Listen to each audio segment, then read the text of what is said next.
তিনতলা উপর থেকে, তিনতলা ভবন থেকে একজন মানুষ যদ্দূর দেখে, 30 তলা ভবনের উপর থেকে কি ওইরকমই দেখে?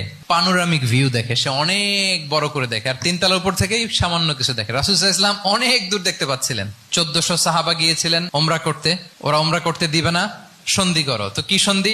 বলে যে রাসূলুল্লাহ লেখা যাবে না, রাসূলুল্লাহ কাটো। সাহাবীরা বলে আমরা কাটতে পারবো না। রাসূল সাল্লাল্লাহু আলাইহি ওয়াসাল্লাম বললেন না না, কেটে ফেলো। কাটা হলো। এই বছর ওমরা করতে পারবো না, সাহাবারা বলে আমরা মানি না। রাসূল সাল্লাল্লাহু আলাইহি ওয়াসাল্লাম বললেন এটাও মেনে নাও। আগামী বছর আসবা ওমরা করতে, থাকতে পারবা মাত্র 3 দিন। সাহাবীরা বলে অসম্ভব, এটা আমাদের ভূখণ্ড, আমরা যতদিন মনে চায় থাকবো। রাসূল সাল্লাল্লাহু আলাইহি ওয়াসাল্লাম বললেন না না, বাদশাহ না, মেনে নাও।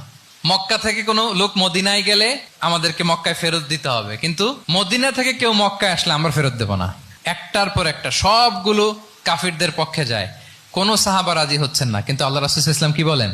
মেনে নাও, রাজি। তিনি চিন্তা করলেন কিছু বছর যদি আমাদের মধ্যে দাঙ্গা হাঙ্গামা যুদ্ধ বন্ধ থাকে, আমরা গ্লোবালি ইসলামকে ছড়াই দিতে পারবো।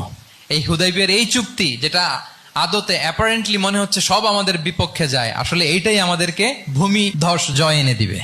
আল্লাহ তাআলা এই পৃথিবীটাকে ফোল্ড করে ছোট রেপ্লিকা বানিয়ে আমার সামনে তুলে ধরেছেন। আমি পৃথিবীর প্রাচ্য পাশ্চাত্য সবটুকুন দেখেছি, আর আমি যদ্দূর দেখেছি ঠিক তদ্দূর জায়গায় আল্লাহ তাআলা লা ইলাহার বাণী পৌঁছে দিবে। এমন কোনো কাঁচা ঘর, পাকা ঘর, কোনো জঙ্গল, কোনো পাহাড়, এমন কোনো জনপদ থাকবে না যেখানে ইসলামের বাণী পৌঁছবে না।